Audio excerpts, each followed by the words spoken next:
Karibu sana mpenzi mtazamaji na mfuatiliaji wa simulizi yetu hii nzuri kabisa, simulizi ya kweli ya maisha ya Mr. Gundi.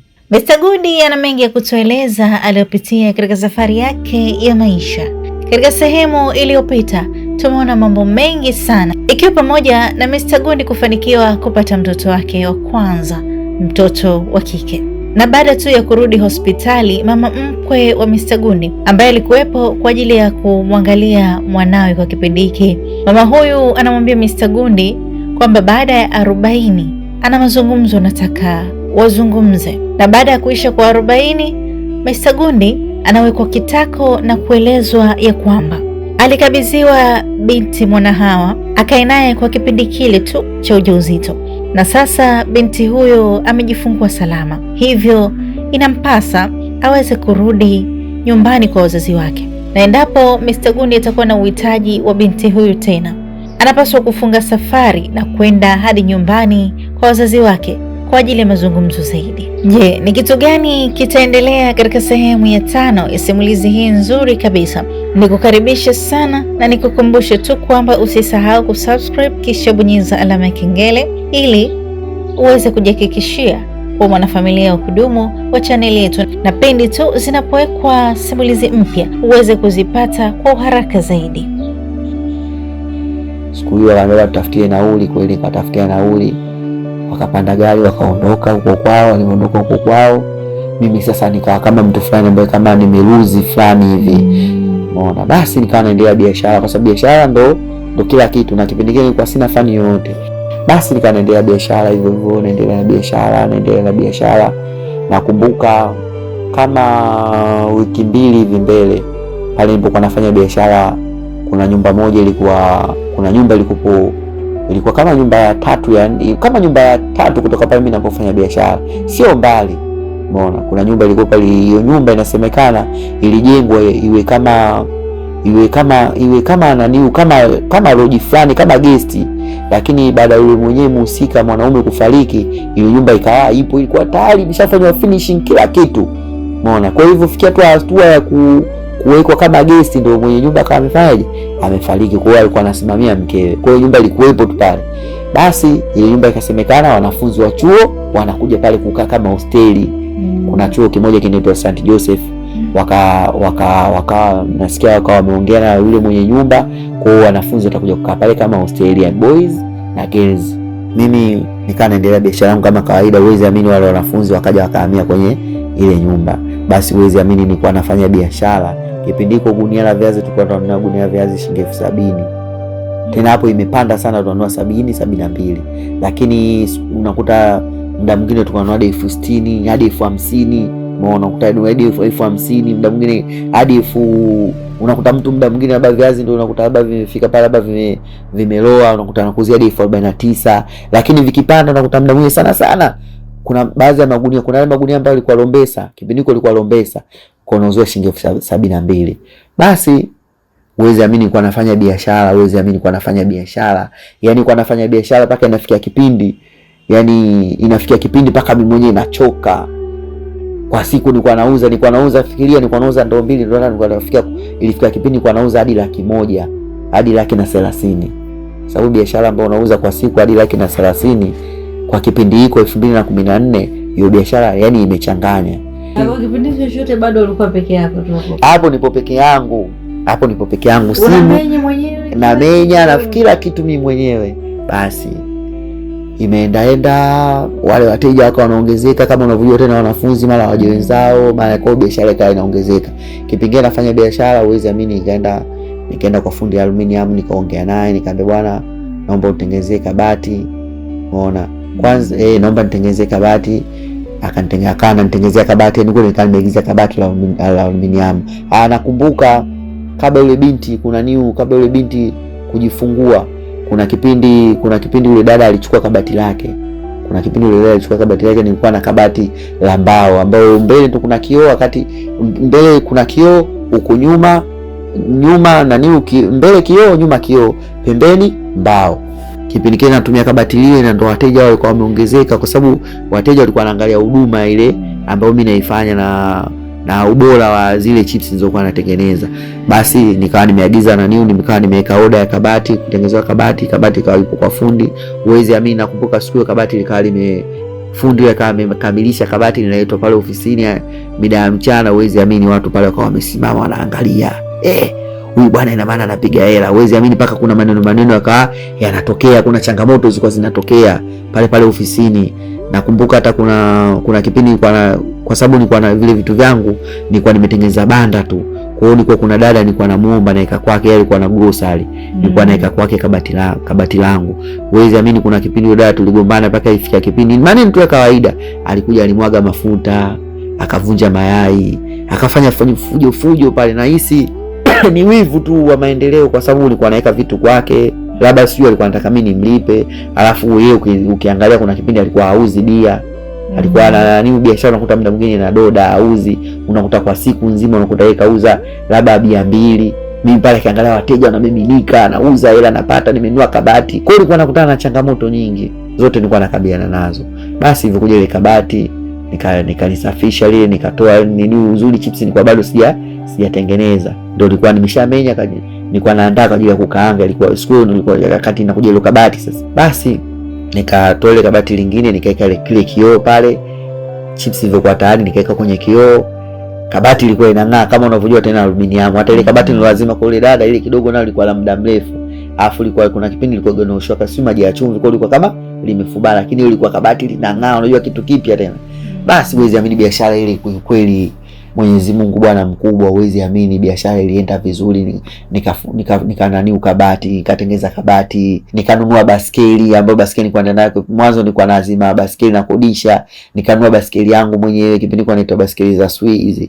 Kipindi kwa baskeli za Swiss kwa 70,000 80,000. Nikanunua baskeli shilingi 60,000, umeona. Nikaenda nikanunua kitanda, nikanunua godoro, nikanunua vitu vya ndani pale. Uwezi amini, nikachongesha na masofa nilikuwa bado. Nilinunua tu makochi ya kawaida ndani kulipendeza.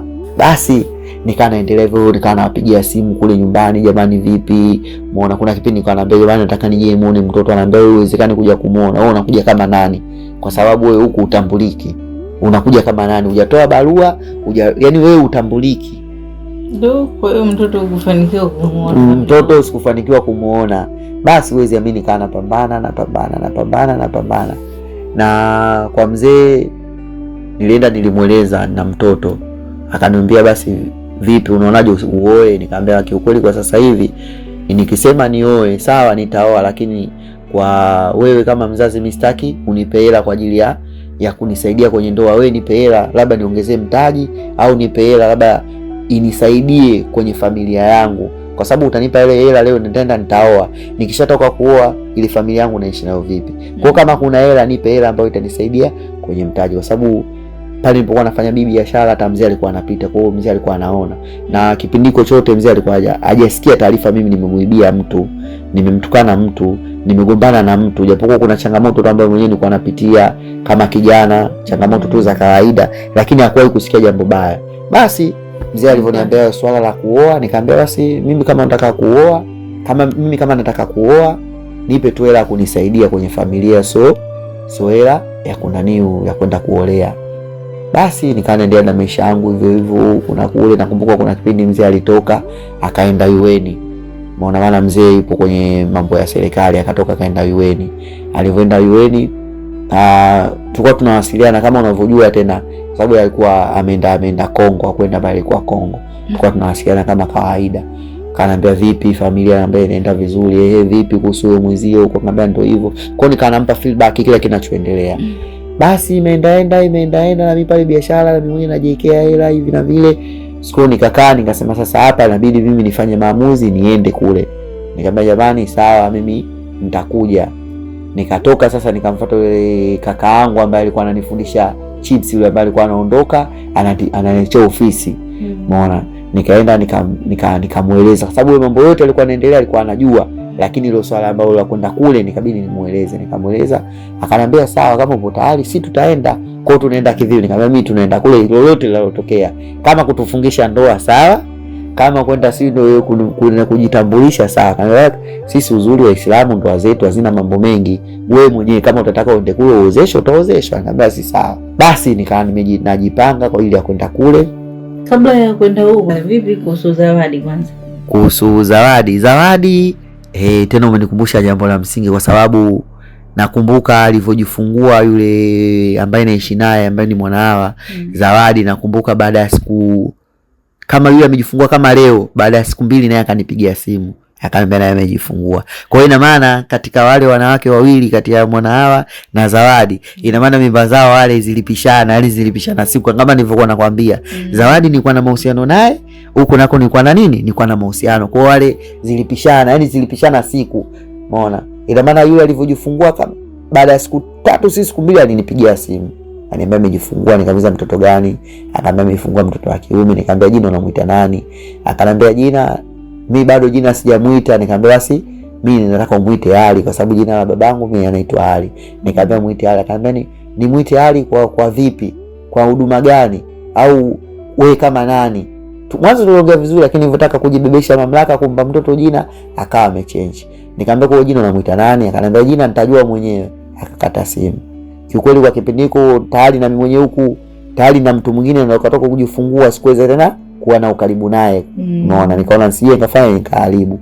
Basi nikaendelea na maisha yangu, ndio nikaa kwenye hizo process za kufanya mipango ya kwenda huko kujitambulisha, kwa sababu hiyo sehemu ambayo nitakiwa niende panaitwa Kinole. Kutoka hapo nilipokuwa mimi unapanda daladala mpaka Msamvu unapanda tena daladala mpaka kuna sehemu wanapaita Kaloleni unapanda tena unapanda Noa. Kipindi hiko nilikuwa shilingi 5,000, unapanda Noa 5,000 mpaka huko Kinole. Kwa hiyo nilikuwa kwenye mkakati wa kupangilia nitaendeje huko. Basi nikaendelea masuala ya biashara nini. Siku nikampigia simu blaza, nikamweleza kama nilivyosema hapo mwanzo kuwa nilimwambia bwana blaza, mimi kuna hatua ambazo nimetaka nizifanye kuhusu mzazi mwenzangu.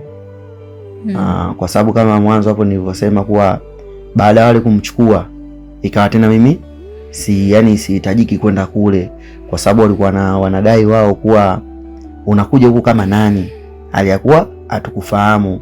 Na sio kufahamu kufahamu kunijua, ndio kuna baadhi ya watu wengine walikuwa upande wao, kuna wengine walikuwa hawajaniona hata kwa sura, na kuna wengine hawajanifahamu kupitia, kwa sababu kwenye swala la mke na mume au mwanaume, ili kumpata mwenza wako lazima kuna process ambayo ufanyeje uzifate. Sasa mimi nilikuwa sijafanya lolote zaidi yule kile nilichofanya tu mwanzo kama makosa, kumpa ujauzito na kukabidhiwa wenyewe nilikabidhiwa na mamake wa kambo. So kama mamake wa kambo yeye alipata maagizo kutoka kwa nani? Kwa mumewe ambaye baba mzazi wa nani?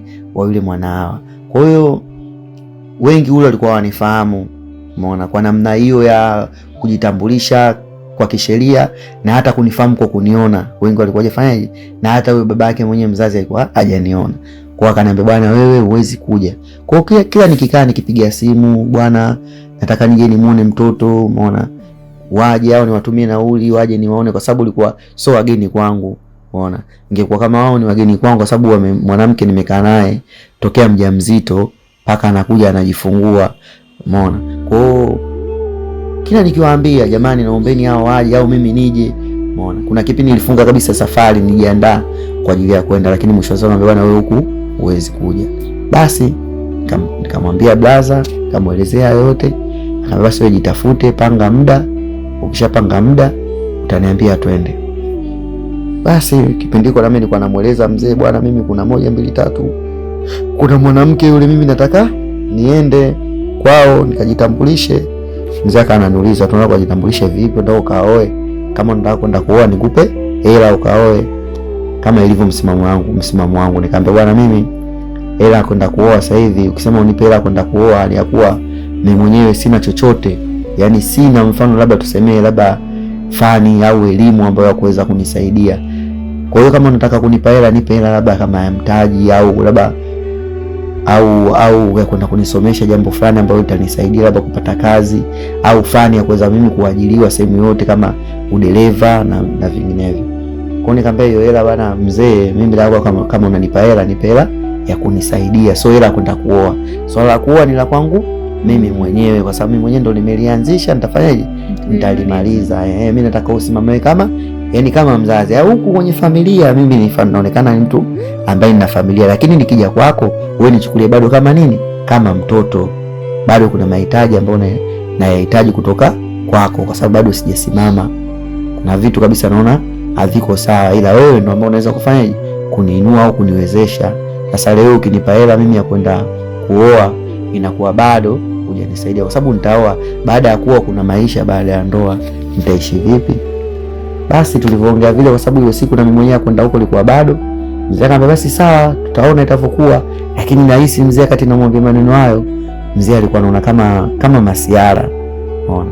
Basi imeendaenda mimi kama kawaida ofisini pale, biashara nafanya hivi na vile. Wateja wakawa wanaongezeka kila siku, unakuta siku nyingine nauza labda kwa siku, mwanzo alivyoongezeka wale wanafunzi ilikuwa laki, ikaja ikafika mpaka 120,000, kuna kipindi hadi 150,000, 160,000. Umeona? Na kipindi hiko nafanya nikiwa mwenyewe, yani mwenyewe nafanya vitu vyote mimi mwenyewe. Na kama unavyojua tena maisha yangu nilivyoanzia hapo nyuma, kama nilivyoelezea, yani nilianza maisha fulani ambayo yani ni ya muda mfupi, lakini maisha ya kupambana sana na maisha ya kujifunza kwa haraka. Unajua kuna muda mwingine kuna baadhi ya situation ambazo mtu unapitia zinakufanya mtu utanuke kiakili au uweze kujua changamoto na kuzitatua kwa wakati huo, kutokana hamna muda. Umeona? Kama mimi nilivyoona nimemaliza shule, ndio kumaliza shule nikaingia mtaani, nimeanza mahusiano, mimba, mtoto wa mtu.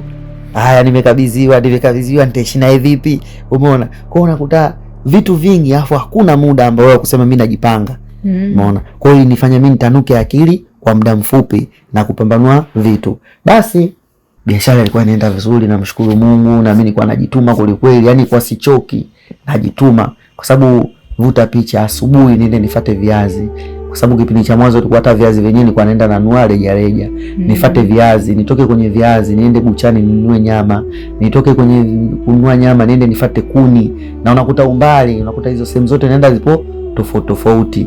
Nije pale ofisini nitafute maji yalipo, nichukue maji ndiye nianze menye viazi nitengeneze. Lakini mpaka ikifika mida ya saa labda asubuhi nimeamka saa 12, mpaka ikifika mida ya saa 5 saa 6 viazi vipo kwenye kabati. Yani kwa napambana kweli. Basi kama ilivyo wanavyosema watu, kuwa siku zote mwenye kupambana Mwenyezi Mungu amtupi. Yani jambo lolote ambalo unalifanya Mungu hawezi kukutupa. Basi naendelea na biashara. Nakumbuka kuna siku sasa ndo nikampigia blaza ule simu, nikamwambia na blaza, mimi kutokana na yale mambo ambayo tumezungumza, mimi nimekaa nimeona ile safari tuipange sasa rasmi, lini twende. Akasema sawa, haina shida. Basi tukapanga siku ambayo ya kwenda. Nakumbuka kuna siku wenyewe ambayo tulipangilia ya kwenda, tukapanga siku ya kwenda. Basi mimi nilijiandaa, nilivyokuwa tayari hiyo siku ilivyofika. Kipindi hiko wakati mimi najiandaa, nilimpigia yule mwenzangu simu, nikamwambia bwana mimi nakuja. Akaniambia sawa. Kumbe kipindi hiko yeye ametoka kwa baba yake ameenda kwa mama yake, kwa sababu gani nilivyosema yule na yani baba yake na mama yake walishafanyaje, walishatengana. Kwa hiyo baba yake yupo na mama mwingine, na yule mama ndo ambaye amemlea. Ina maana mama yake alivyoondoka, ina maana yeye katika tumbo lao wamezaliwa 4. Yana dada zake, maana wamezaliwa wa kike tupo, ana dada zake 3 na yeye ndo wa mwisho.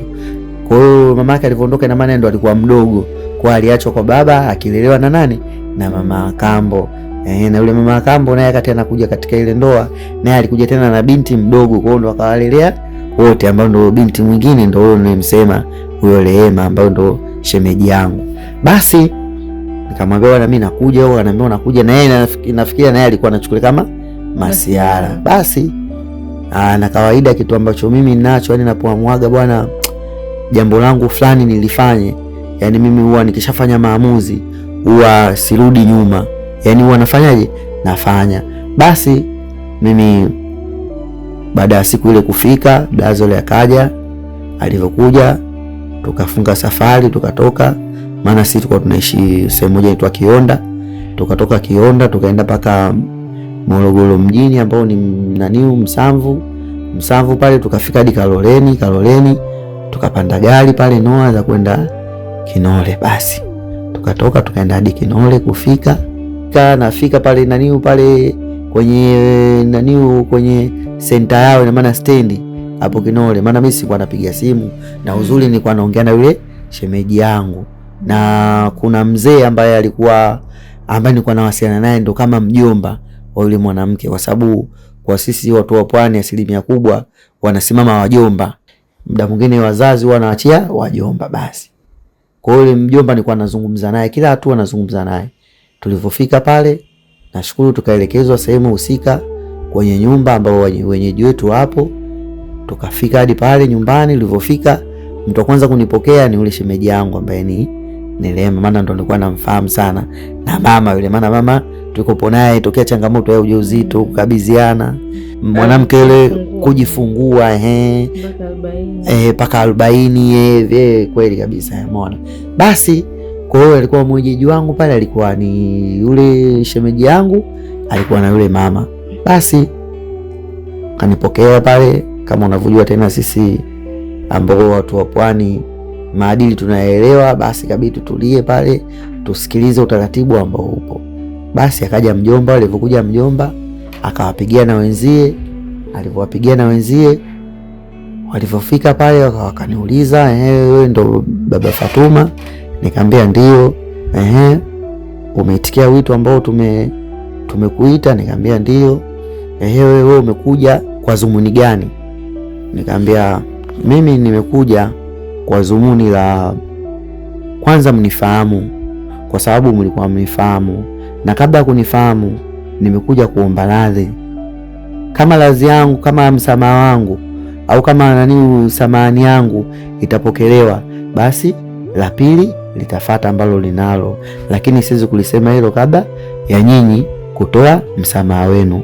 Akamwambia tunakusikiliza. Nikamwambia kwanza naomba wazazi wangu, naomba mnisamehe sana, kwa sababu kwa yale ambayo nimeyafanya hayakuwa mambo ya kiungwana kidini, hata na kimila zetu, na hata kimila zetu sisi wa Afrika. Mimi nilikosea, nilianza mahusiano na binti yenu, lakini japokuwa nilikuwa na malengo, lakini kwa ambalo limetokea likuwa sio muda wake na ilikuwa jambo sahihi. Kwa hiyo naomba mnisamehe sana. Kaambia bwana, sisi tumekusamehe, na kama tumekusamehe, lakini sisi tuna utaratibu wetu.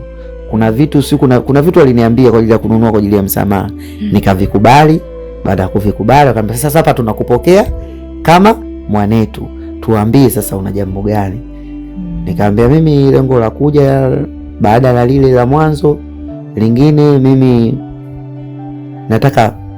nataka niwe pamoja na familia yangu, kwa maana kuwa mimi nahitaji ikiwezekana, kwa sababu nikisema barua sui nini, ina maana tayari mimi nimeshakuja.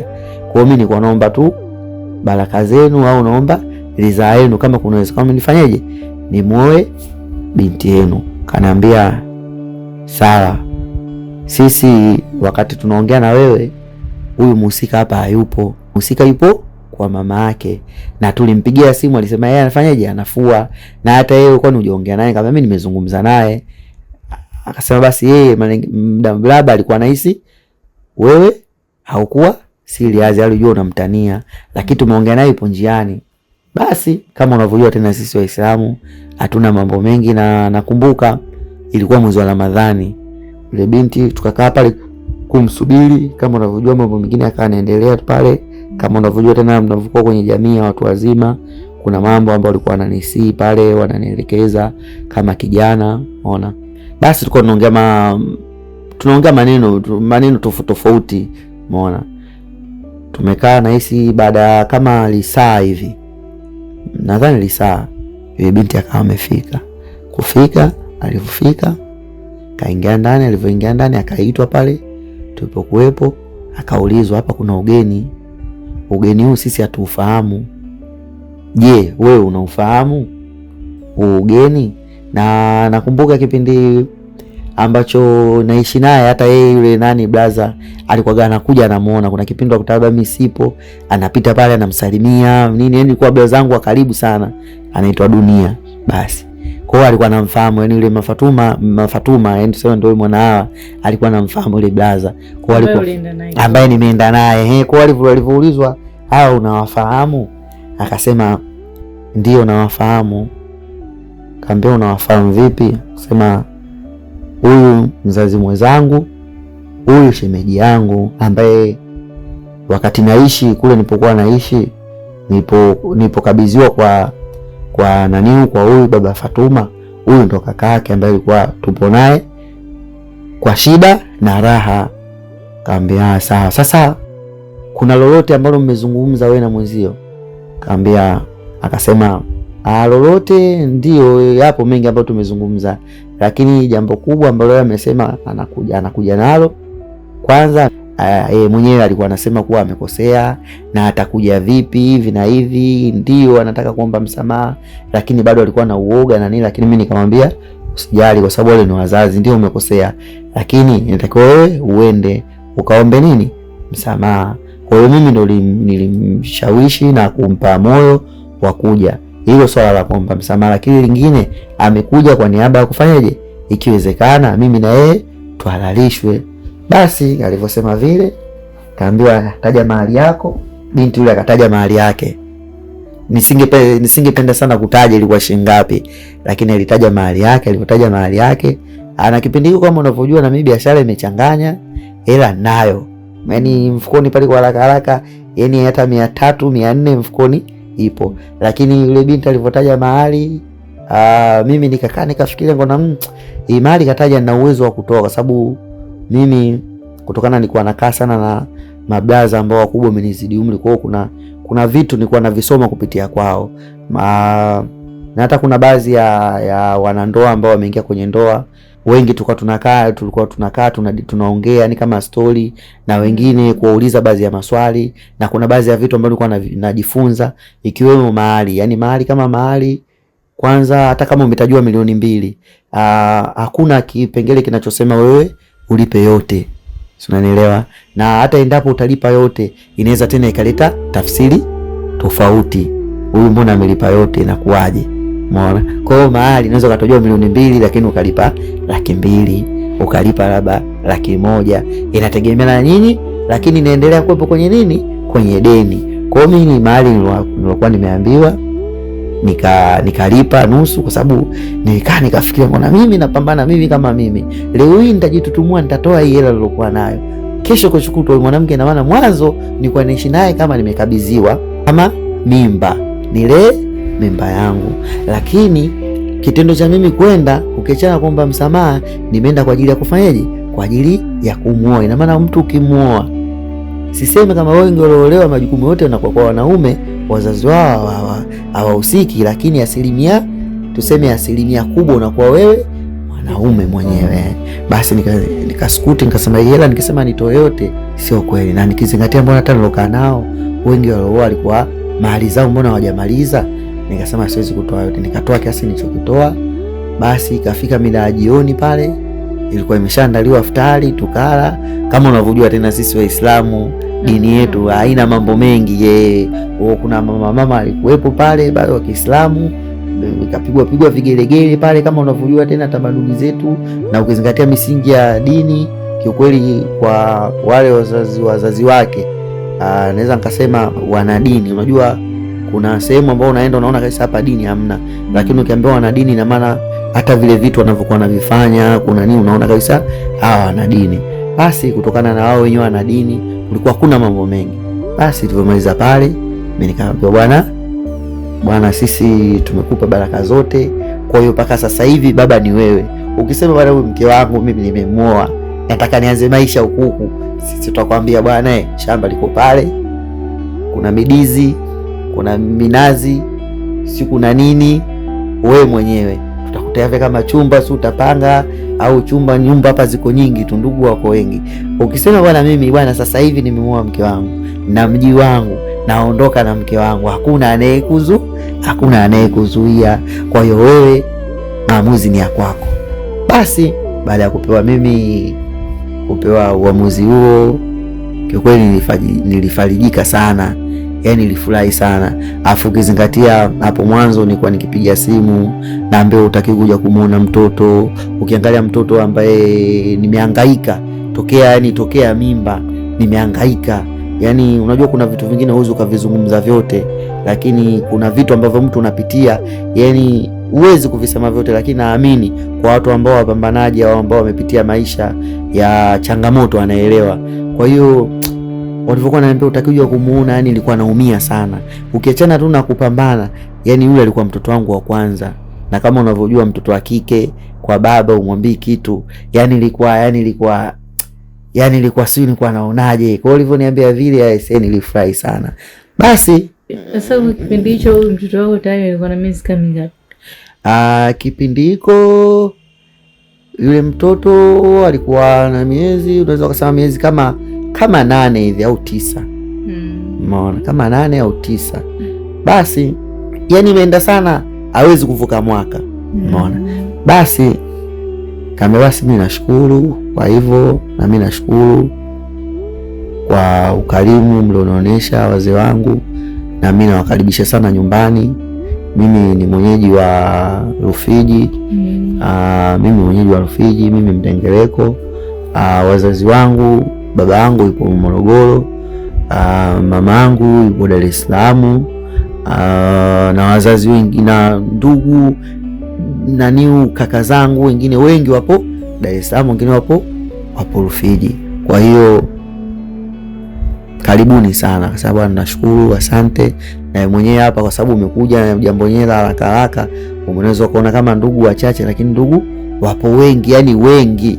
Yani ungesema kuja hapa pasingetosha, lakini kutokana na jambo la haraka na hili jambo la heri, huwa jambo la heri linaenda kiheri. Kwa hiyo sisi tunakutakia safari njema na tunakukaribisha muda wowote, iwe usiku, iwe mchana, iwe nini. Na kingine kama tulivyokueleza hapo mwanzo, kwa yale ambao walikuwa wananieleza, wananisii kama mtoto wao, kama kijana ambaye nafanyaje na kuwa mengi ambayo nitakuja kukutana nayo au mengi ambayo umeona, basi wakawa wananisisitizia. Nikamwambia sawa wazee wangu, mimi nimewaelewa. Basi tukatoka pale tukasindikizwa. Kwa kifupi hapo ukawa bwana harusi. Hapo bwana nikawa bwana harusi. Basi huu ndio mwisho wa sehemu ya 5 wa simulizi yetu nzuri kabisa, simulizi ya kweli ya maisha ya Mr. Gundi. Nikukaribisha sana katika sehemu ya 6 ya simulizi hii.